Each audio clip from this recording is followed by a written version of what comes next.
आम देशरे जनसंख्या और आयतन विशालता दृष्टि परोक्ष बा प्रतिनिधिमूलक गणतंत्र शासन प्रतिष्ठित होईछि।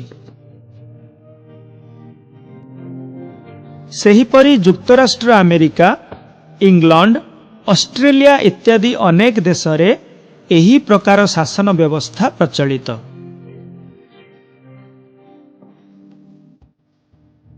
भारतर संविधान रे प्रदत्त गणतांत्रिक व्यवस्था।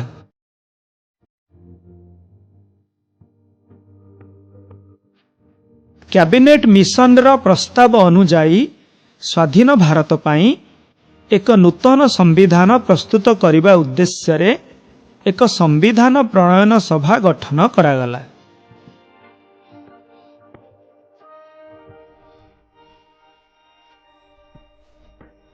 एहार प्रथम बैठक 1947 मसीहा डिसेम्बर मास 9 तारिख रे बसिथिला एवं दीर्घ 2 वर्ष 11 मास 18 दिन धरी कार्य चलिला। 1949 मसीहा नवेम्बर मास 26 तारिख रे नूतन संविधान प्रणयन कार्य शेष हैला।